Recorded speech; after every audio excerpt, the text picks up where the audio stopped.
सियासी गलियारे का रुख करते हैं। इंडिया में सीट शेयरिंग को लेकर की कवायद इस वक्त तेज है। मुकुल वासनिक के घर पर कांग्रेस और आरजेडी की बड़ी बैठक चल रही है। बिहार में सीट शेयरिंग को लेकर के यहां पर चर्चा हो रही है। कांग्रेस और आरजेडी के नेता बैठक में शामिल हैं। अगले दौर में जेडीयू और अन्य दलों से भी कांग्रेस बातचीत करेगी। बैठक में अशोक गहलोत, भूपेश बघेल, मोहन प्रकाश और सलमान खुर्शीद भी शामिल हैं। इसके साथ ही बिहार आरजेडी से मनोज झा बैठक में शामिल होंगे।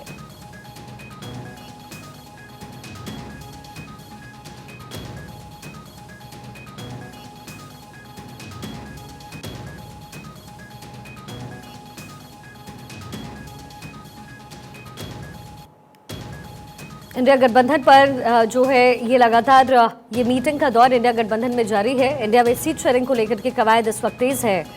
मुकुल वासनिक के घर पर कांग्रेस और आरजेडी की बैठक हुई है। बिहार में सीट शेयरिंग को लेकर के चर्चा हो रही है।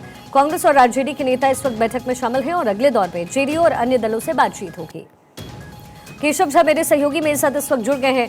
केशव, इस मीटिंग को लेकर के क्या कुछ जानकारी और सीट शेयरिंग पर कितनी सहमति बनती हुई दिख रही है? जी बिल्कुल शिखा, आपने सही कहा कि इंडिया अलायंस की ये पहली बैठक हो रही है सीट शेयरिंग को लेकर, खासतौर से उन पार्टियों से जो उनके सहयोगी है, इंडिया अलायंस में साथ है। खासतौर से शुरुआत हो रही है सीट शेयरिंग को लेकर बिहार से, और बिहार को लेकर आज बैठक हो रही है दिल्ली में। इस वक्त मैं कांग्रेस के वरिष्ठ नेता मुकुल वासनिक के घर के बाहर मौजूद हूँ और यहीं पर तकरीबन 1 बजे से बैठक शुरू हो चुकी है, जहाँ पर बिहार प्रदेश कांग्रेस अध्यक्ष अखिलेश सिंह मौजूद हैं और आरजेडी के जो राज्यसभा सांसद है मनोज झा भी मौजूद है, क्योंकि आरजेडी की तरफ से मनोज झा को अधिकृत किया गया है सीट शेयरिंग को लेकर बातचीत करने के लिए। वहीं जो कांग्रेस अलायंस कमेटी की तरफ से जो एक कमेटी बनाई गई थी, जिसमें 5 सदस्य हैं, राजस्थान के पूर्व मुख्यमंत्री अशोक गहलोत, छत्तीसगढ़ के पूर्व मुख्यमंत्री भूपेश बघेल, मोहन प्रकाश और मुकुल वासनिक और सलमान खुर्शीद, ये तमाम लोग इस वक्त बैठक में मौजूद हैं। क्योंकि ऐसी खबरें आ रही थी कि बिहार में जो जेडीयू और आरजेडी है वो 17 सीटों पर चुनाव लड़ना चाहती है और कांग्रेस को 4 सीट और 2 सीट वाम दलों को देना चाहते हैं, जिस पर कांग्रेस प्रदेश अध्यक्ष अखिलेश सिंह ने कल ही नाराजगी जाहिर की। तो उन्होंने कहा था कि इससे महागठबंधन को नुकसान होगा और नीतीश कुमार को नुकसान होगा। तो कांग्रेस का डिमांड है कि बिहार में कम से कम 11 सीटें इंडिया अलायंस की तरफ से कांग्रेस को मिला जाए और 2024 का जो लोकसभा चुनाव है उसमें कम से कम 11 सीटों पर कांग्रेस के प्रत्याशी बिहार में फाइट करते हुए दिखे बीजेपी से। तो इन तमाम मुद्दों को लेकर आप कह सकते हैं कि आज ये बैठक महत्वपूर्ण है, जहां पर सीट शेयरिंग को लेकर के 2024 के लोकसभा चुनाव में जेडीयू कितने पर, आरजेडी कितने पर और कांग्रेस कितने सीटों पर लड़ेगी, इसको लेकर मंथन चल रही है। केशव, लेकिन जिस तरीके से नाराजगी हमने देखी नीतीश कुमार की, उसके बाद अटकलें तेज हैं कि अब कांग्रेस कुछ भी करेगी नीतीश कुमार को मनाने के लिए। वहीं जेडीयू की तरफ से कहा जा रहा है कि संयोजक तो वो पहले भी थे, उन्होंने ही तो दलों को एकत्रित किया है, तो संयोजक तो वो है ही, अब सीधा सीधा प्रधानमंत्री कैंडिडेट के रूप में उन्हें उतारा जाए। इसको लेकर के क्या सहमति बन रही है?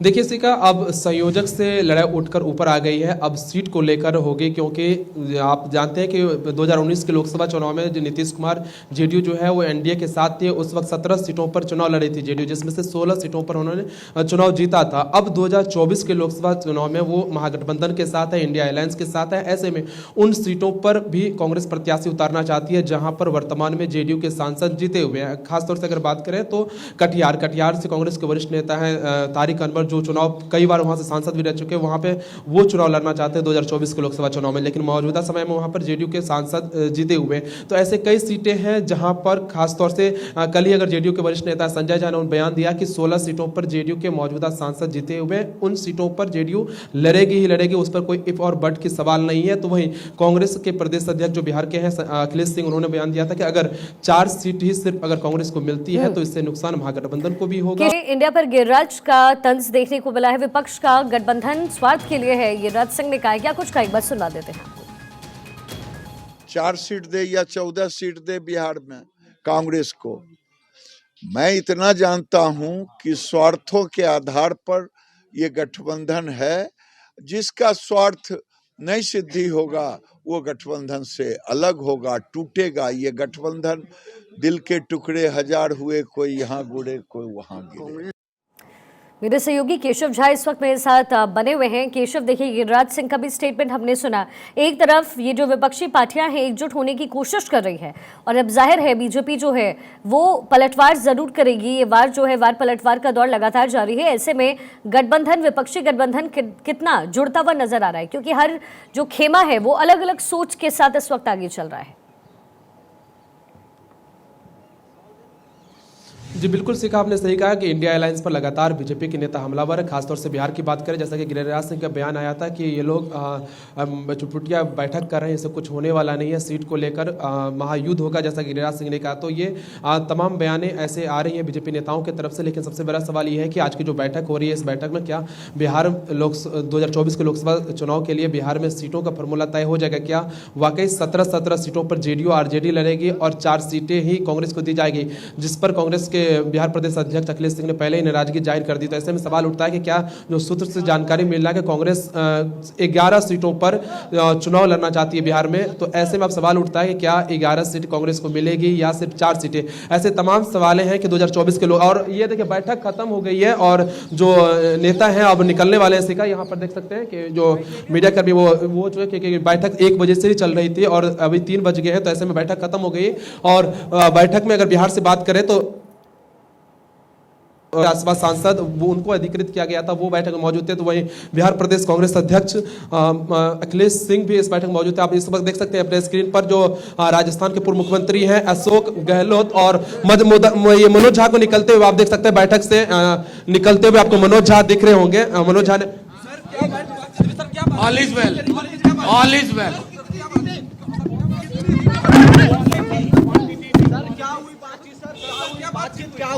बहुत बढ़िया, बहुत बढ़िया, कोई नहीं, क्वालिटी क्वांटिटी नहीं।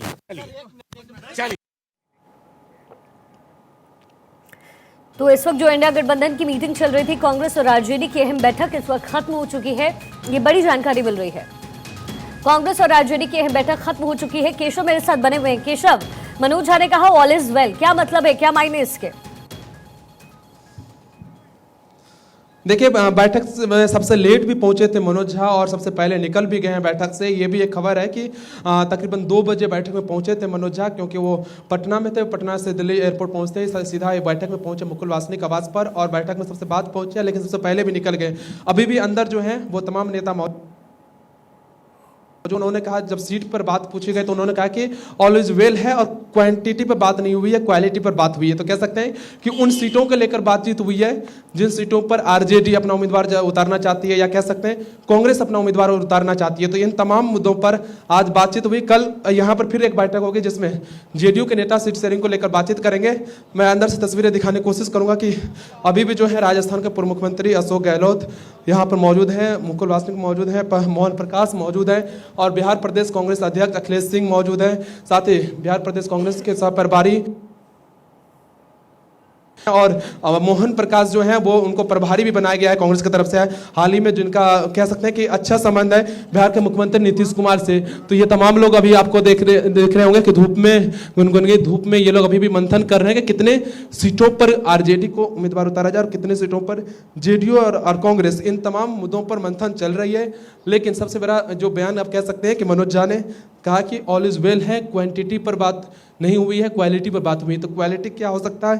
क्वालिटी की तरफ से इशारा वही है कि जिन सीटों पर आरजेडी अपना उम्मीदवार उतारना चाहती है, जिन सीटों पर कांग्रेस अपना उम्मीदवार उतारना चाहती है, उन सीटों को लेकर आज कह सकते हैं यहाँ पर मंथन की गई है। सिका और जिस तरीके से मनोज झा ने स्टेटमेंट दिया है कि क्वांटिटी पे नहीं क्वालिटी पे बात हुई है, बहुत जरूरी है कि इस समय विपक्षी गठबंधन एकजुट हो। लेकिन अखिलेश यादव की राय अभी भी अलग है, ममता बनर्जी भी अलग रास्ते पर चल रही है। ऐसे में अगर आरजेडी और जेडीयू के साथ ऑल इज वेल हो भी गया तो बाकी गठबंधन कैसे पूरा होगा, बाकी दल एकजुट कैसे रहेंगे, ये भी तो मीटिंग में फिक्स होना है। जी बिल्कुल सीखा आपने सीखा, लेकिन अलग अलग राज्यों के लिए अलग अलग टाइम में बैठक की जाएगी। आज जो ये बैठक है वो मूल रूप से बिहार के लिए हो रही है। बिहार में किस तरह से सीटों का जो फॉर्मूला है वो तय किया जाए। खासतौर से जेडीयू और आरजेडी के बीच सबसे ज़्यादा पेच फंसा हुआ है, क्योंकि आपको मैंने बताया कि जैसे कि 16 सीटों पर मौजूदा समय में जेडीयू के सांसद जीते हुए हैं। ऐसे में उन सीटों पर आरजेडी भी उम्मीदवार उतारना चाहती है, जिन सीटों पर जेडीयू जीती हुई है उन सीटों पर कांग्रेस भी उम्मीदवार उतारना चाहती है। तो इनको लेकर क्लेश है जरूर, लेकिन अब इस बैठक में सॉल्व हो पाएगा क्या? जिन सीटों पर जेडीयू के सांसद अभी वर्तमान में जीते हुए वो सीटें आरजेडी और कांग्रेस को दिया जाएगा कि नहीं दिया जाएगा? तो इन मुद्दों को लेकर भी चलिए ठीक है केशव, बहुत बहुत शुक्रिया इस तमाम जानकारी के लिए।